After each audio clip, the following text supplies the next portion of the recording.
PG&E has a new strategy to reduce the risk of deadly fires. Today, PG&E says it will bury 10,000 miles of power lines across California over the next few years. 10,000 miles. The goal is to reduce the fire risk, make the system safer. The announcement comes as the Butte County District Attorney and CAL FIRE are investigating PG&E's admission that its equipment may have sparked the Dixie Fire. What do we say to people who don't trust us? We say we are going to work until we make it safe and we make it right. We are here for the long haul.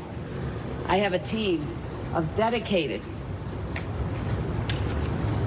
men and women who wake up every day to serve. Crews will start in fire-prone areas. The price tag for the plan, $15 to $20 billion. NBC Bay Area investigative reporter Jackson Vanderbecken been covering PG&E for more than a decade and joins us live from San Francisco. Jackson, I guess the first thing everyone wants to know is what's it going to cost?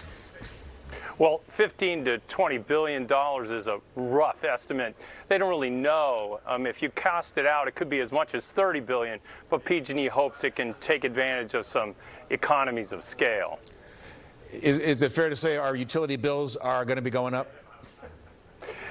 PG&E indicates that that's where they're going to get the money, although they will be seeing some relief in the fact that if they underground the utilities, they don't have to worry about cutting the brush around them. So that money could be transferred and help offset the cost to the customers. Okay, what an ambitious plan. And critics are saying PG&E is a little bit late to the game on this thing. Should have been burying these power lines that are sparking wildfires. Should have done this stuff years ago. Why are they doing it at this stage of the game? Well, PG&E for the last 2 years since the Butte fire has been actually undergrounding the utility areas around the Paradise fire. And ironically, this line itself was slated for some portions of it to be undergrounded. However, the area where the fire started was not designated for undergrounding. Now, during today's announcement, PG&E essentially admitted one of its lines north of Sacramento sparked the Dixie wildfire. It's burning right now. You've been looking into how PG&E has been maintaining that line, and what have you learned?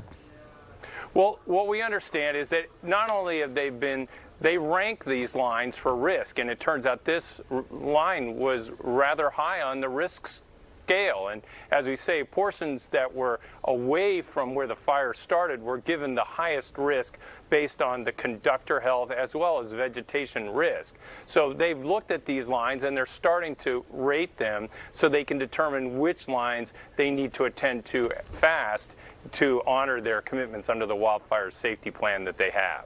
All right, Jackson Vanderbecken, thanks very much.